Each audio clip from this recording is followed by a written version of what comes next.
Julie Lythcott-Haims is a New York Times bestselling author, speaker, and advocate. Her work encompasses writing, speaking, teaching, mentoring, and activism. She's the author of How to Raise an Adult, which gave rise to a popular TED Talk. Julie holds a BA from Stanford, a JD from Harvard Law, and an MFA in writing from California College of the Arts. She serves on the Palo Alto City Council and advocates for housing, equity, climate, and youth mental health. Julie, thank you so much for your time today. Aniko, thank you so much for having me. So, I want to start with a small theme of your book, which has to do with the generation that you and I are from, which is Gen X. This is a generation that is raised with childhood independence, but with more neglectful or authoritarian parenting than we see today. My thesis is that we overcorrected with gentle parenting in millennial and Gen Z generations, and you discuss permissive parenting in your book. Through my work with hundreds of modern parents, I consistently see parents who simply can't say no when it comes to technology. So, how can younger parents draw inspiration from previous generations like ours to better prepare their kids for adulthood? Long question. Well, I think you're right that Gen X overcorrected, but it was the baby boom who first began the overcorrection. Yeah. They were the ones primarily to raise the millennials, not Gen X. And so when we came along as Gen Xers entering parenting, we were following trends that were already put in place by the baby boom when they were parenting millennials. Um, uh, so the question is, how can we learn from our tougher childhood as Gen X? Yeah. One of the things I like to say to parents is imagine yourself, go back and remember yourself in the fourth grade or the seventh grade and the things you were allowed to do. You were allowed to go to a store. You were allowed to buy things. You were allowed to bike places on your own and walk places on your own.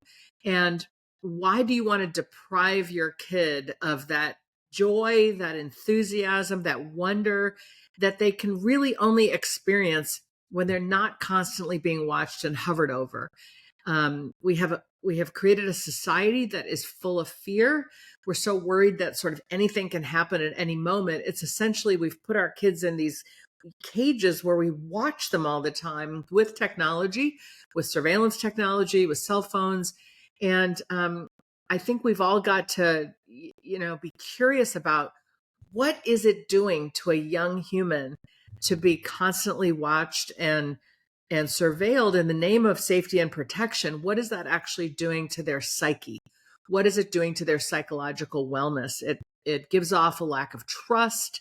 It makes them afraid out in the world. It makes them feel that they're only safe if we're right there. And it's really not a great strategy for the long term.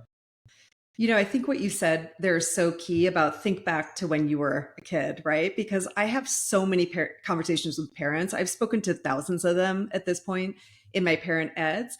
And often they will say, like, oh, gosh, do you remember? Like, we used to just like ride our bikes, or, we used to just come back at the end of the day, or I used to walk to school.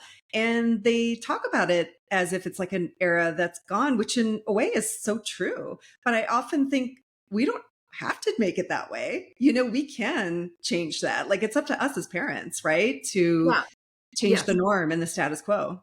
Absolutely. There's a great nonprofit called letgrow.org, Yeah. Lenore Skenazy, Jonathan Yeah. Haidt, Peter Gray, and they're working to change legislation Yeah. at the local and state level to articulate that you are allowed to be outside alone at, Yeah. age 10 or age 12. I don't know what, it probably depends on the state they're working in, but they're trying Yeah. to reclaim parks, playgrounds, sidewalks, bicycles, freedom for Yeah. children, because they know how essential it is to the healthy development of a child that um, they not be constantly hovered over. Yeah. Yeah. Okay. I'd love to ask you about this idea of purpose for parents, because I think about this a lot. And I think about it in the sense that it seems like we've lost our own purpose as parents. And it seems like we're living vicariously through our kids. And what I mean by that is through their elite sports, through their homework, which you talk about in your book, through their college admissions, which you talk about a lot in your book. So, my question is, what happened to our self esteem and our individuality as parents? I'm not sure I know what happened, but I do 100% agree with you that you framed it as we've lost our purpose as parents. And I would say, yes, we've forgotten that our job as parents is to put ourselves out of a job, to raise kids who have the skills Yeah. and the confidence that they can try new things and they can bounce back from hardship.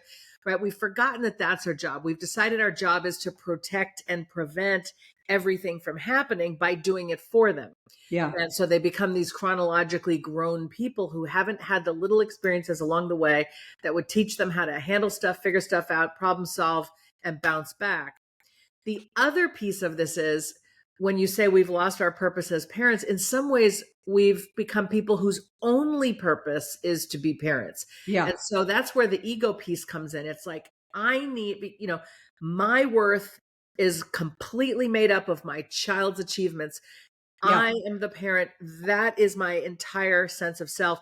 So I have to micromanage every moment so that I can feel I've done a good job, so that I can feel I'm worthy. So this is where our child, whether it's their college outcomes or their number of goals in the soccer game, they sort of become our project. It's Yeah. like my child is a well-bred, well-groomed dog that I've entered into the Westminster Dog Show, and I need them to get best in breed, best in class, best in show, Yes. so that everybody thinks I'm amazing, right? So the Yeah. child has become this kind of object we act upon, curate every moment, manage every situation, so that our ego is fed with like, I was a good parent, I handled all of this, completely Yeah. forgetting our job is to provide love and shelter, step back so the kid can have the life experiences that actually will allow them to thrive, not just survive but thrive without us,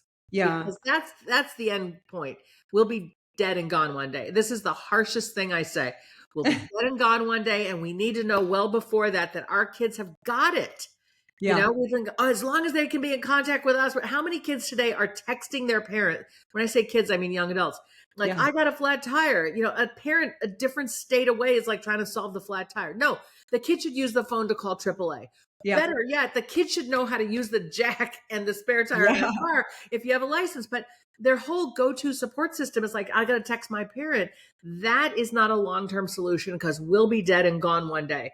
We Yeah. have to raise kids who feel like I can look within myself and figure it out and ask a question of a stranger and come up with a hypothesis and formulate a solution and give it a go and then see what happens. Like, that is literally the work of being a human. And when we overparent, we're depriving our kids of having that experience.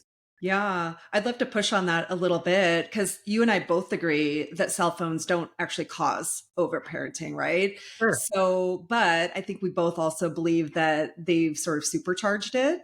Yeah. So, in your book, you do discuss how social media and texting kind of exacerbates students' tendency to first turn to parents instead of looking inward. So, you just talked about that example with the flat tire, right?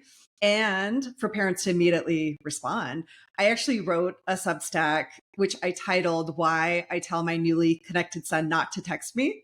So I explored this personally, but largely because I want him to build independence. That is super important to me. That is probably one of my top five reasons for delaying text. So let's talk a little bit more about how digital tethering specifically affects kids' competence, which is what you were just alluding to. Yeah. Well, we can all relate as parents, as adults, to how the ease of digital technology connecting us with people, connecting us with information is dumbing us down. Right? Many of us can no longer remember the phone numbers of people we love because we just Yeah. push a button that has their name. Whereas when we were growing up, we had every phone number memorized. And I still have phone numbers memorized from my childhood, even though, I might not know my own kid's cell phone number because I always hit their name. Right. Or, you know, you're of a certain age, you knew how to read a map because that's how you got from place to place. You Yeah. opened up a paper map and you figured it out. And now, with maps being this sort of self-guided tour through wherever you are, voiced by some artificial intelligence or with a route that lights up, all we have to do is follow. So there's this passivity that has infiltrated our lives in the name of making things, smarter, quicker, more efficient. I do worry that we're actually becoming less mentally competent. So when it comes to kids and parents, what I hope is that we are teaching our kids how to navigate their way through town, how to use public transportation, how to ask questions when they don't know where they are, rather than their go-to solution being, my parent will always be at the other end of this cell phone, and Hmm. all I have to do is text them and wait. It's a Hmm. very helpless response. If you think about it, it's like, I have no idea what to do. I'll contact my parent. Yeah. And instead, we want our kids to be like, I have no idea what to do. Let me think it through. I'm not saying asking your parent for advice is bad. I'm saying always having your parent be the go-to person who you'll not only tell the problem to, but expect them to handle it. That's really that's not the path toward actually shaping a self or actually living a life. Yeah, I think that's key. It's like, of course, we want our kids to ask us for advice, but is it for every little thing all day long, throughout the day? No, like that wouldn't happen if we were together, by the way. It's usually that's where I see it tied to the cell phone. And you're absolutely right that just as a society in general, we're basically offloading cognitive function. So you talked about like things like not memorizing phone numbers. There's a thing called the Google effect where we don't remember things. So because we know we can look them up, right? There Yeah. was that study that just came out. I think it was out of MIT that talks about chat GPT making us dumber. I mean, it makes a lot of sense. If you don't have to know and remember things, why should And we? you literally aren't. Then you You aren't. aren't. You're not putting your brain through the paces of doing that. Can I just add Yes. to your Substack why I tell my newly connected son not to text me? Yeah. I love that concept. It sounds Yeah. cruel to people, so I want to be Yeah. super clear that you and I are both parents. Like, we're not trying to be cruel. We're trying to raise healthy, strong, Yeah. confident, mentally well kids. My kids are 26 and 24. My tagline is smile and walk away. Because so often we are over talking things, like the kid has a situation and we want to fix it or handle it. And I Yeah. say, don't swoop in and solve, empathize and empower. Empathy is, oh my gosh, that sounds so hard. Are you okay? I love you, right? Empower, I think you've got this. I know this looks hard, but you do hard things. And then instead of yammering on and trying to make sure they can do the hard things, sometimes you just have to smile and walk away, which requires a lot of emotional regulation on our part as parents, because our heart might be pounding really hard as we walk away because we're worried they can't handle it. Our departure signals to our kid, my parent believes in me. My parent thinks I can, right? And you've already said, I'm here if you need me. I love you, but I think you've got this. And you walk away. They're not feeling abandoned. They'll come get you if they need you. But your ability to put the technology down, if they're texting you, like, I think you've got this, honey, I'm in the middle of something. I love you. Goodbye. Put it down, walk away. Or when you're in person, smile and walk away. Yeah. It's a very, very empowering strategy. Yeah. And just to be clear, if it's important or obviously an emergency, of course, but a 12-year-old tends to not need a little help making that distinction of what is actually important, right? So we're having these 12 conversations year all old, the the time. parent is the one catastrophizing everything, right? Yeah, I mean, they're not, if a 12-year-old thinks it's an emergency, it's because that's the message they're getting from the grown-ups around them. But exactly. Right. this is the key issue. We act like everything in their lives is a potential make or break for their Yeah. future. The Yeah. grade and the homework they turn in tomorrow. Yeah. The goals they get or don't get on the soccer field this weekend. We think those outcomes will completely shape the future we need them to have, which is typically a brand name college, brand name career. And so we're like not letting all of those things happen because we're so afraid they won't get to the future. Then we arrive them at a future they're underprepared to handle because we've done too much of the hand holding along the way. Yeah, totally. Okay, I'd love to ask you about this idea of discomfort. I talk about it all the time. And I actually talk about this idea that I want, and I'm talking about my son because he's the older one and he recently was connected with an Apple Watch. I want him to be a little bit uncomfortable if I'm a few minutes late for pickup, right? I want him to be a little bit uncomfortable, maybe when he's at the grocery store and having to figure out if he can't find something, right? Like these things I think are important to me. And I think it goes back to that Gen X mindset that we were talking about earlier. So in your book, you say the inability to cope, this is a quote, to sit with some discomfort, think about options, talk it through with someone, make a decision, can become the problem unto itself. So I would love your insights on why is being uncomfortable actually good for kids. Um, well, first of all, I want to clarify for listeners. I think when you're saying, I want my kid to be a little uncomfortable, that's not an end in and of itself. It's Yeah. not that you're this sadomasochist. You're like, I delight in him being uncomfortable. It's what you're asking me to explain, which is this is where growth happens, Yeah. right? As my friend Abby Falik described, she founded this great gap year program, Global Citizen Year. There's your safe zone, there's the fear zone, and then there's a comfort zone, safe comfort zone, the fear zone, and then in between those two is the growth zone. And the safe zone is like on our couch in our house, everything's fine, everyone's handling everything for me, I could just sort of go through my existence. The fear zone is I've been abandoned, I'm in danger, I'm on the edge of a cliff, something terrible is happening. The stretch zone is this place in between, which is requiring a bit of discomfort, or offering a bit of discomfort, requiring a bit of like, what am I going to do?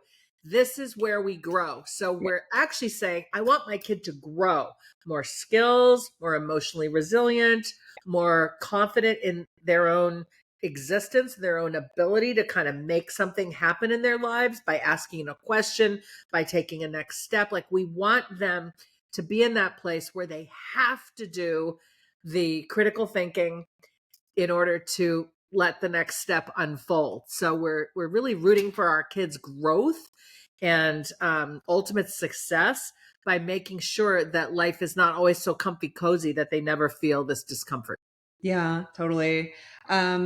Okay, we covered surveillance parenting a little bit already Yeah. earlier, but I'd love to reframe it in the context of safety because I think that's the place it comes from a lot of times with Sure. parents. So in your book, you write that as parents, and this is a quote, we use technology both as our spy and our weapon, which I love that. And so the statistic is it's about 50% of US parents track their adolescent children's location. So it goes up if you go younger. 25% actually track their adult children. So does this practice of surveillance parenting actually keep our kids safe? And is it healthy for the parents to be doing this? Um, does it actually keep our kids safe? I Yeah. suppose it alerts us sooner if they're in some kind of trouble, if we're somehow able to discern that. I have no idea what the statistics are on, whether that is happening. Um, is it healthy in the big picture? Absolutely not. Let me frame it this way. Certainly when it comes to adult children, and this tends to be my wheelhouse, not younger children. The only adult children are adults, period. Okay. So Yeah. we're talking 18 and over.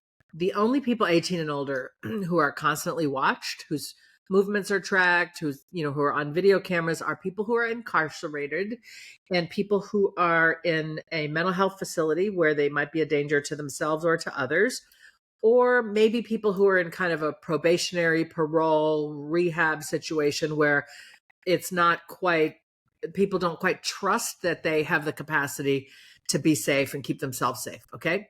And yet we're putting this sort of condition now on childhood and acting like it's normal and okay. I actually wrote a piece about this. There was a beautiful Black Mirror episode that kind of took this to its logical conclusion. Yeah. Um, Love it. and finally, the child realized what was happening and turned violent against the parents because Mhm. they realized you're literally watching every move. It's creepy. Yeah. Um, it robs a person of agency. We all need privacy. We can go absolutely bananas if we feel, I'm being constantly watched. So Yeah.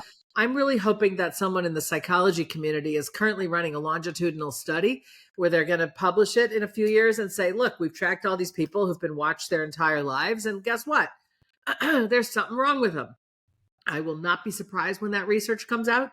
I am predicting it will one day come out because I know intuitively how important it is that we have some degree of privacy so that we can have the autonomy that we need in order to be intrinsically motivated to do anything rather than just sit there.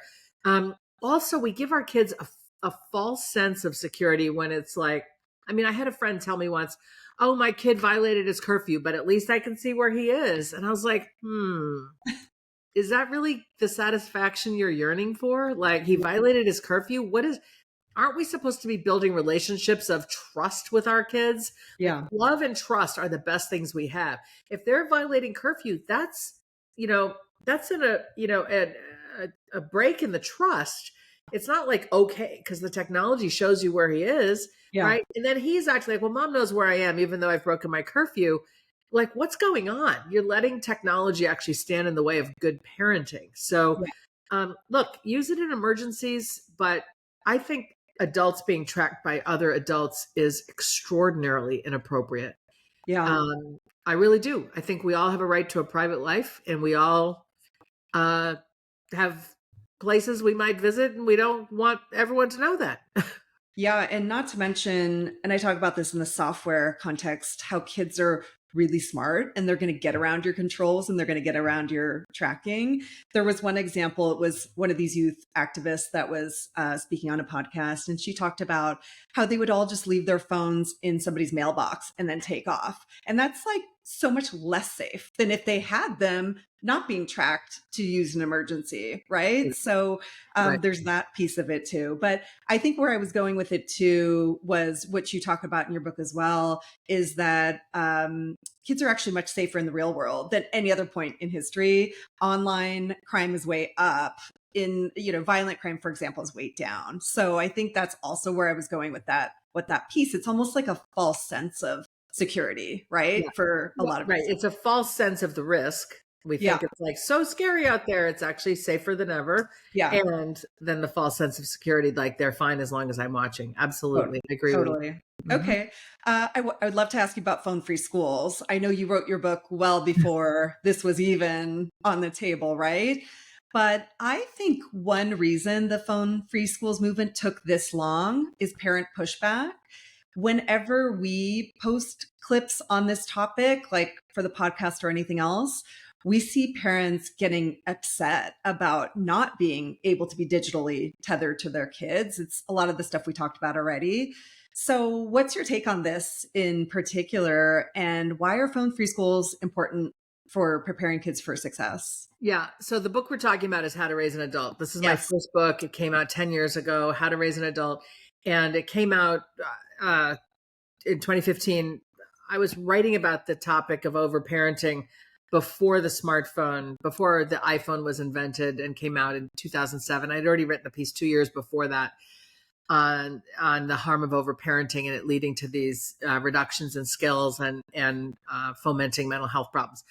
But certainly, as we've said, technology, cell phones, the ability to be tethered has exacerbated these issues. I tend to admire the work of Jonathan Haidt and Lenore Skenazy and Peter Gray and others who speak to this space. I think parents are desperately afraid there might be a mass shooting because this is America and Yeah. school shootings happen, and that was not a part of Gen X childhood. And But now it's a fact of life, and so of course you want to be able to be in touch with your kid at all times. So it is a very fear-driven model, which is, a disaster might happen, therefore my kid needs a phone. Hmm. And what's happening is it's making it impossible for a teacher to develop a relationship with a set of students over a period of time in a classroom. Like, attention spans are so short with those constant hits of dopamine from the phones, from the alerts. It's hard for them to focus in class. um, they can get access to all kinds of information, you know social media, news, while they're at school. It just completely takes what we're trying to achieve through schooling, which is to grow minds around various subjects, that we think are important. And it basically throws that out the window. So I do support the idea of no phones in schools. I think when I talk to educators in that context, they are so relieved. It's like, school has been returned to the teachers and the students again. Parents constantly showing up in their kids' text messages during school. How did your test go? Signals like, I care so much about your test. I need to know, buddy. Yeah. Talk about anxiety producing. Like, my parents are watching every grade I get. They're already on the online grading system. Now they're asking me, or they're saying, your teacher says you didn't turn in your homework. Which, like, stop. It is not helpful to a child to hear from their parent constantly during the day when they're supposed to be at school.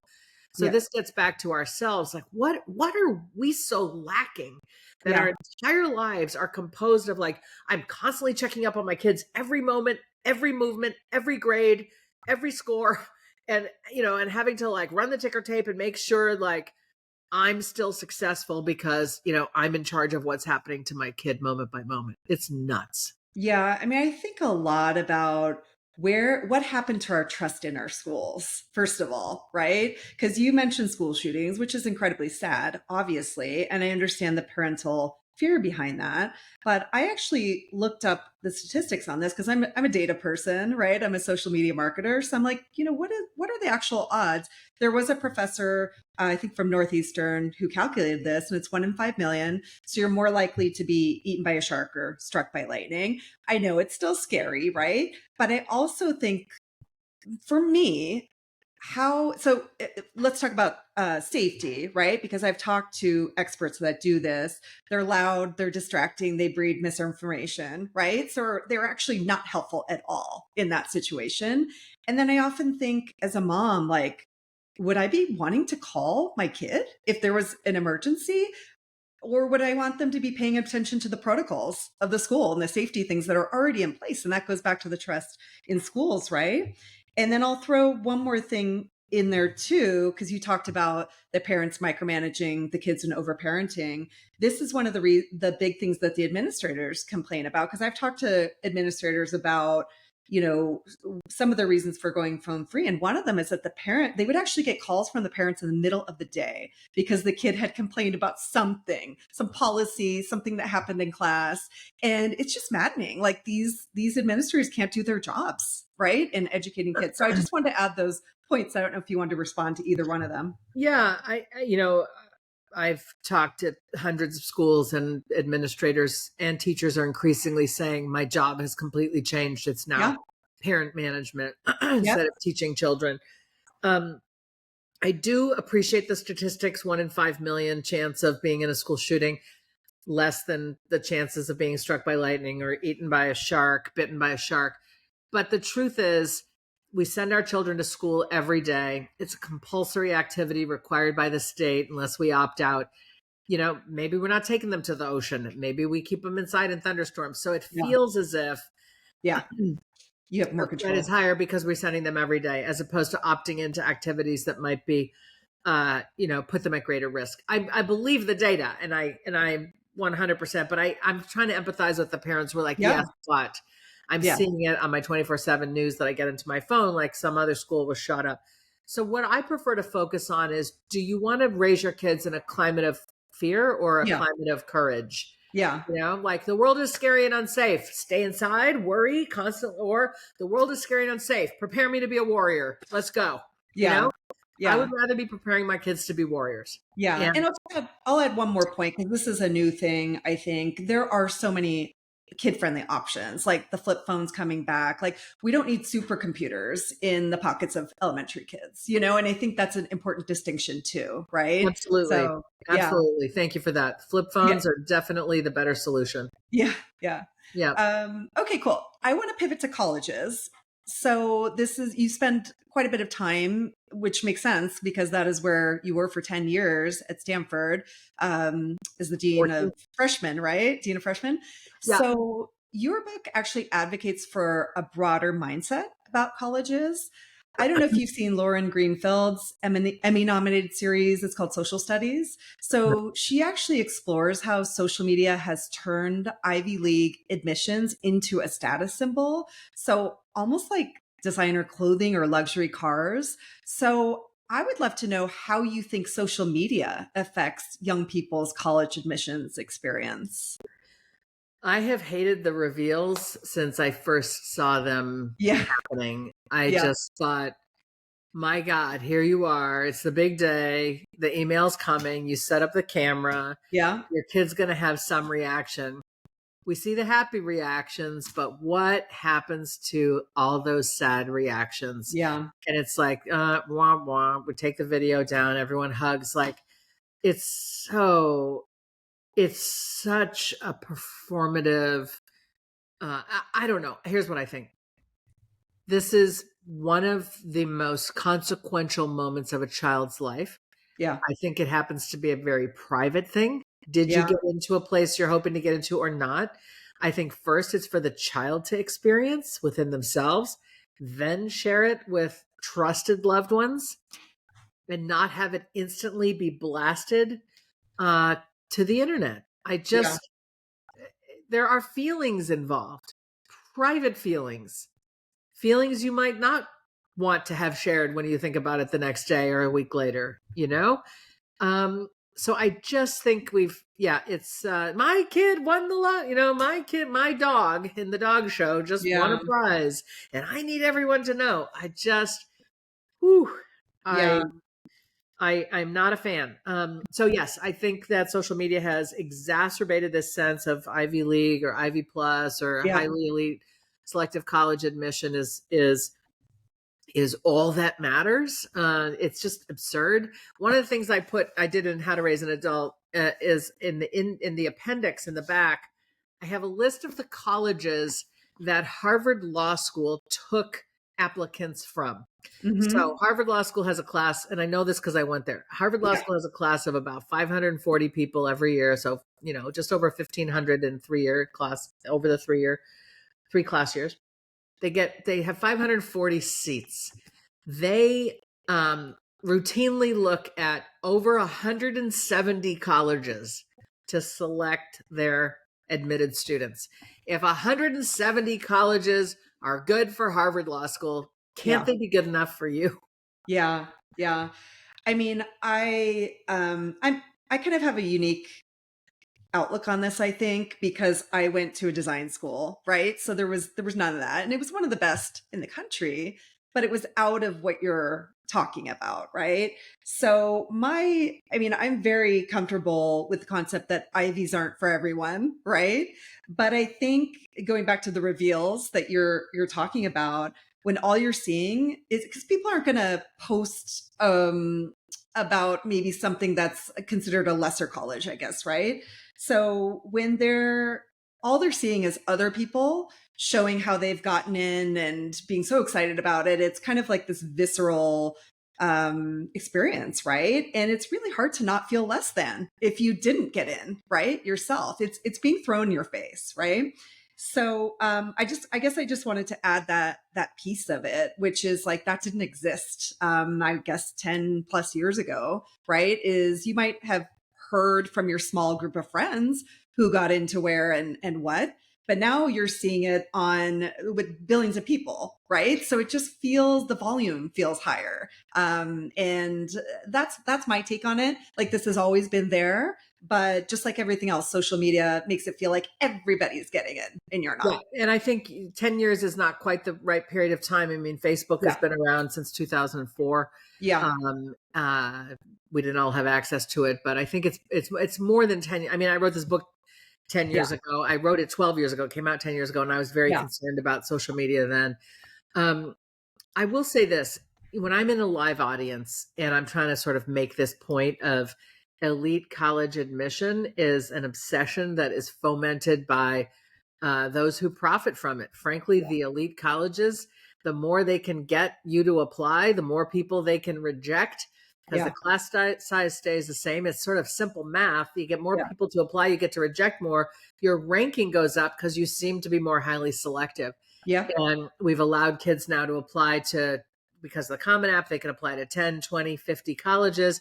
So you have more kids. You don't have more people apply. You don't have a greater demographic applying to college. You have a demographic that's applying to more colleges. So the Yeah. acceptance rate goes down in all of them because too many people are applying to too many places. Yeah. So there's a bit of a false narrative about the availability of seats, in addition to the false narrative that there's only 20 schools that matter. Right. When I'm in a live audience, I say, successful, happy people didn't all go to the highly selective schools. Successful, happy people went to the state school, went Yeah. to the small liberal arts college, went to the school nobody heard of, went to the community college, didn't go to college.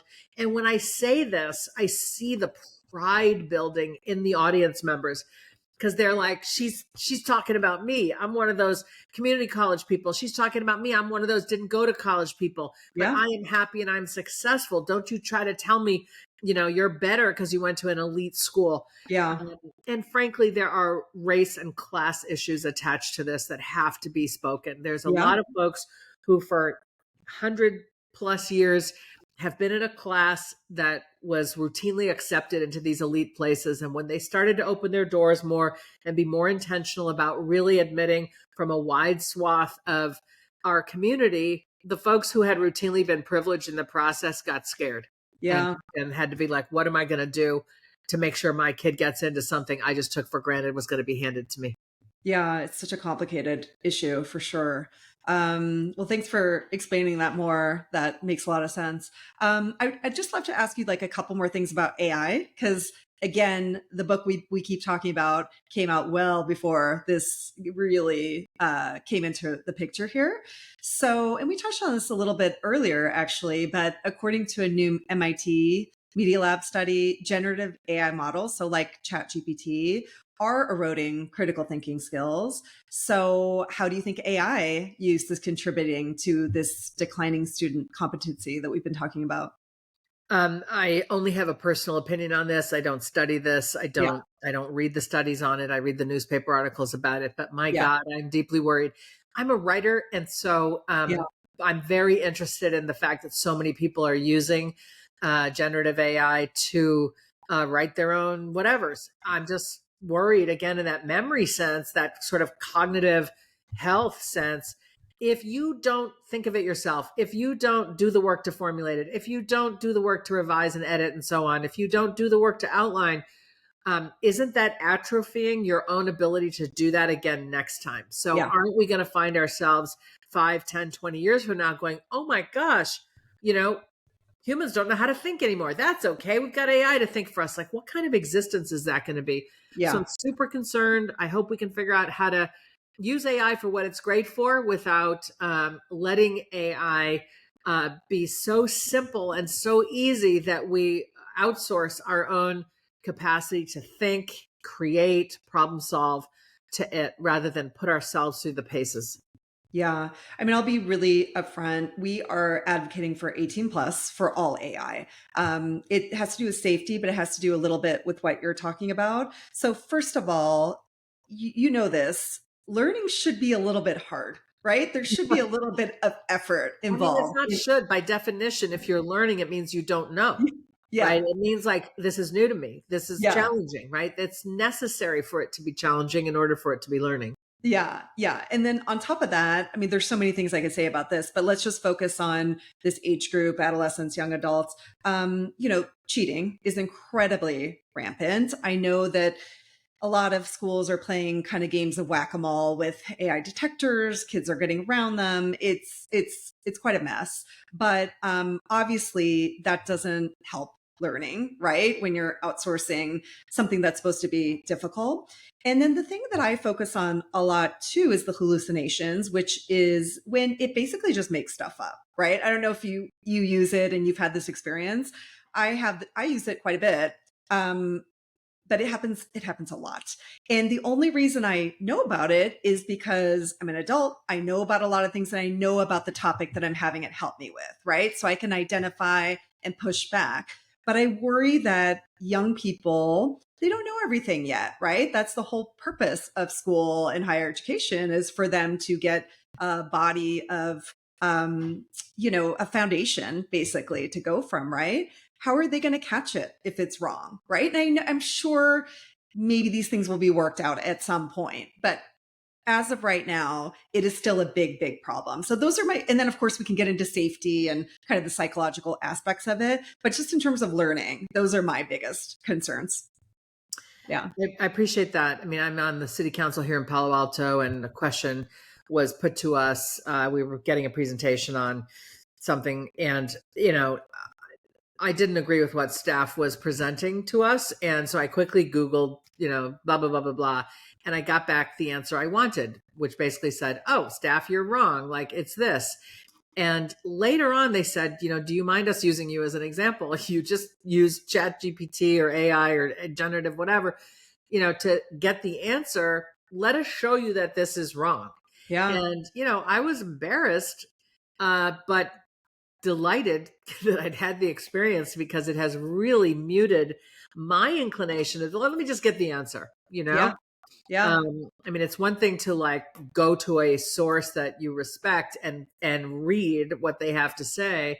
It's another to, read some AI generated thing. And the more I've become aware of it, the more wrong I see it being. So Yeah. it's fascinating.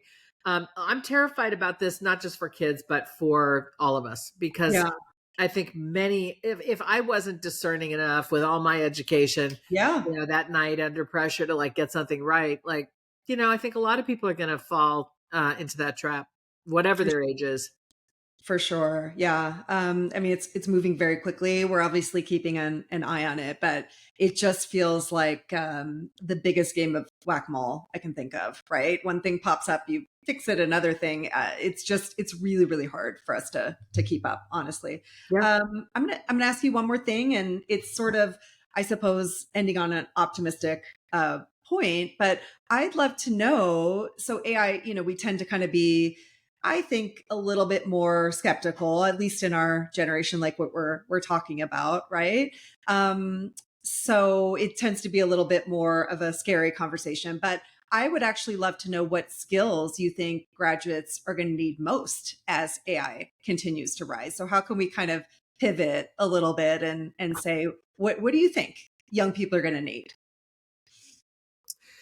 I'm a humanist. I'm a writer. I write Yeah, nonfiction. I root for humans to figure out who they are and go be that person. yeah, So I think the rise of AI is pushing us to claim, reclaim, recommit to the most uniquely human attributes, which are things like empathy and compassion, um, our ability to show up for each other through training in social and emotional learning, where we can understand how to regulate our emotions. We're better at that than ever. Therefore, be able to be in conversation with other humans without trampling on them, or be able to apologize genuinely, be able to reach agreements and harmony. That is something we have the capacity for. And it's that interpersonal, in-person, interpersonal stuff that I call the juice or the elixir of life, is human interaction and human connection. So it's kind of going really retro, really old school, like put the phones down, meet up in person, have a conversation. The trouble is, it's hard. It's more convenient to connect via a device. It's sometimes feels easier in our epidemic of loneliness to just stay in our homes and not interact. Human interaction feels like it might be of consequence that I'm not sure I can handle. So we've got to kind of suit ourselves up and kind of get back out there, back into the human community, and uh, learn how to connect with each other visually, eye contact if we can, learning how to read emotions and body language to the extent we can, being better with our actual language, being better with our listening. That's where trust comes from. That's where love comes from. That's where hope comes from. Those human connections. So that's what I think we've got to double down on. Yeah, I couldn't agree with you more. And actually, if you talk to thought leaders in this space, they all say focus on the humanities right now, right? We're not going to need coders or anybody like that, likely, right? And then I'll just add a few things to the list, which you've talked about already, but I would add critical thinking. I would add problem solving. I'd add realism. There's actually a trend in Gen Z where they're buying record players and kind of tangible things, right? To sort of reconnect with humanity, and everything's just so fake and generated now. I think that is important. And then social skills, which you touched on a lot. I think these are the skills that at least I'll be looking for when I hire people. So I don't know if you agree with that. Absolutely. I love what Gen Z is doing to reclaim, things that make a little bit more sense or a little bit more real. I did qualify my language when I talked about eye contact and reading facial expressions. There are many people for whom that's really challenging if they're autistic, if they Sure. are neurodivergent in other ways, and that's real and it's valid. I'm not trying to say everyone is capable of that, Sure. but I think we can all work toward efforts at developing some skill sets there, because that's how to decode the human in front of you, is to be able to listen well to them and try to read what's going on with them as Yeah. best you can, figure out together what to do next. Yeah. Well, Julie, thank you so much for your time. I told you this privately, but I just loved your book so much. Even though, like we said, it's 10 plus years, it's 10 years. still valid today, How to Raise an Adult. And the best way I can describe it is there's very few books that do this. Anxious Generation was another one where I was just kind of screaming in a good way the whole time because I just felt like it validated and put research and data behind a lot of the things that I'd been seeing as a Yeah, business owner, as a mom, everything else. And it's easy, fun to read. So I'll I just add appreciate that that. on top of it. I So mean, what I need to say is I wrote a book our society needed. I thought I was identifying a problem I was seeing in other people's kids. And yeah, then as my own kids grew, as the book, was out there in the world, my kids were growing up, and I began to see I have the very tendencies to overparent that I'm criticizing in this yeah, book. So yeah, I am the expert, but I'm also the mom who yeah, has learned the lessons the hard way. So everything I say is coming from a heartfelt place of humility, frankly. Like, we're harming our kids. How do I know? I'm harming mine. yeah, I've seen it happen. I've seen it happen to other people. And if I can change, so can you. So yeah. that's the place that I'm coming from. No, it definitely comes through, does not feel judgmental or shameful or anything. So I think it's a perfect book. So That's good. thank you. And I Thank appreciate you. your time. Thank you so much. My pleasure. Thanks for having me. Thanks to the listeners for listening. Thank you.